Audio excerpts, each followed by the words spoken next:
Premijer Plenković 2018. je najavio kao godinu reformi. U njoj su se dogodile mnoge važne stvari, ali reforme nisu među njima. Ja sam Mate Mijić, a vi gledate Reakciju. U 2018. Hrvatska je bila druga na svijetu. Ne u reformama, nego u nogometu. Vatreni su sjajnim igrama i velikom upornošću došli do srebra u Rusiji i tako nadmašili brončanu generaciju iz 98.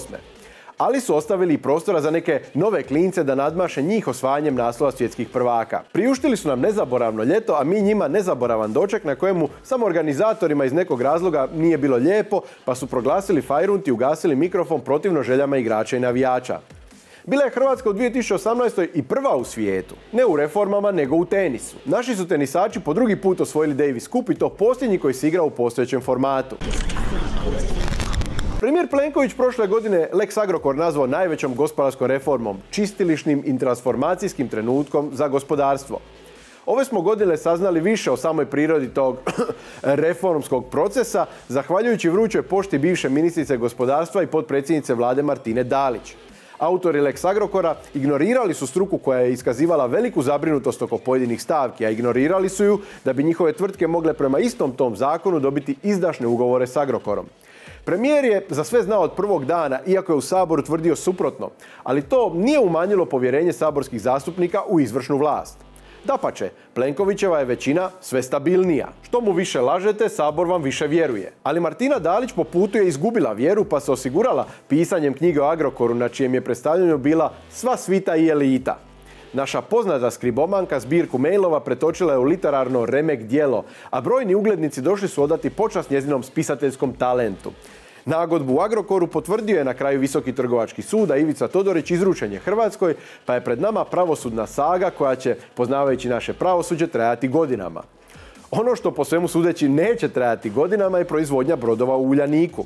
Nakon što je vlada spalila pozamašnu svotu našeg novca na 2 zaostale plaće radnicima, strani naručitelji otkazali su 4 novogradnje jer su shvatili da će prije dočekati Godoa nego naručene brodove. Baš su bešćutni ti stranci, plate i traže ono što su naručili u dogovorenom roku. Mi Hrvati smo puno bolji ljudi. Dajemo novac brodogradilištima koja ne proizvode brodove i ne tražimo ništa zauzvrat. Brodova nemamo, a ni sa zrakoplovima nam ne ide najbolje. Sud je zabranio štrajk pilota i kabinskog osoblja Croatia Airlinesa usred turističke sezone jer bi to, citiram, nanijelo veliku štetu kompaniji. Da, genijalci, zato su se zaposlenici i odlučili na taj potez. No medijske stupce u 2018. puno su više punili ratni zrakoplovi. Posao s Izraelom iznenadno se zakomplicirao, a u finalnom činu ove tragedije glavni likovi su Amerikanci koji privremenim miniranjem dogovora šalju političku poruku Plenkovićevoj vladi. 2018. obilježile su i 2 velike referendumske inicijative. Reformska vlada u reformskoj godini sumnjivim je metodama zaustavila reformu izbornog sustava za koju su građani prikupili više od 390.000 potpisa.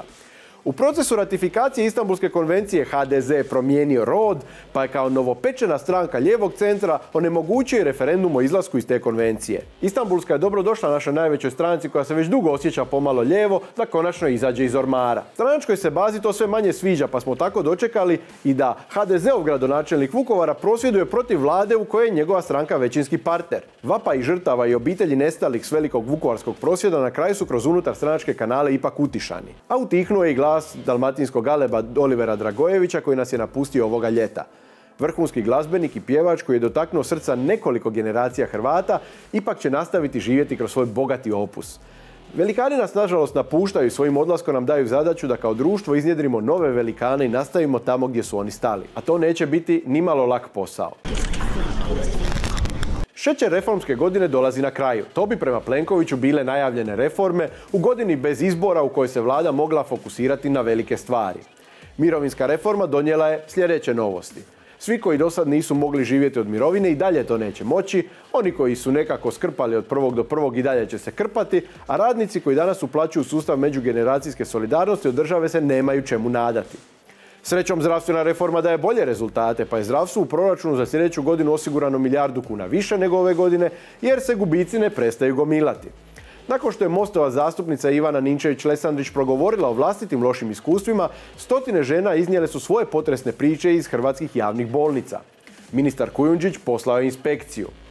U 2 godine u Metkoviću preminulo je 2 male djece nakon što su vraćeni s hitne. Građani Metkovića su prosvjedovali, a ministar je poslao inspekciju. U kolovozu je mladić preminuo nasred ceste u Zaprešiću zbog manjkavosti u sustavu hitne pomoći. Kujundžić je poslao inspekciju. Kraj godine obilježio je slučaj primanja mita u splitskom KBC-u, a ministar je poslao inspekciju. Kad će ministru neko poslati inspekciju nije poznato, ali moguće je da je upravo to veliki reformski potez u zdravstvu koji nas čeka u sljedećoj godini. A sljedeće nas godine čeka primjena škole za život u svim školama, iako je eksperimentalni program koji se provodi tek u 70-ak škola od prvog dana suočen s problemima. Kasnili su udžbenici, poništen je natječaj za računalnu opremu, a nastavnici nisu prošli pravu edukaciju. Novo obrazovanje s postojećim kadrovima i tehničkim uvjetima nije moguće ostvariti.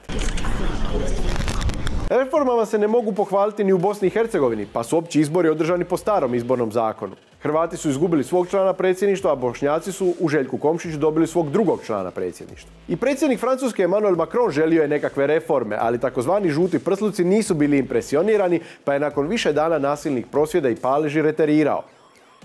Angela Merkel smatrala je da Europu treba reformirati uvozom migranata iz trećih zemalja koji se ne žele baš integrirati. Njemački birači nisu to oduševljeno primili, pa je reforma kojom bi Europa postala nikad sličnija Pakistanu nakratko odgođena, a Merkel je otišla s čela vladajućeg CDU-a koji zbog njezina reformskog nastojanja bilježi najnižu podršku birača u posljednjih 6 desetljeća. Nakon reformske 2018. čeka nas izborna 2019. To znači više demagogije, a manje reformi. Ako je uopće moguće imati manje reformi od Hrvatske u 2018. Ali svaki su izbori ujedno i prilika za promjene. Ne smijemo nikad smetnuti s uma da vlast u Hrvatskoj proizlazi iz naroda i da će nam, ako do kraja izgubimo volju, biti samo gore. Treba vjerovati u bolju budućnost i mijenjati stvari u vlastitom okruženju. Kad svatko od nas učini što može u vlastitoj okolini, ni političari neće moći previše uprskati. A ako ipak uprskaju, trebamo ih kazniti, a ne im kao dosad gledati kroz prste.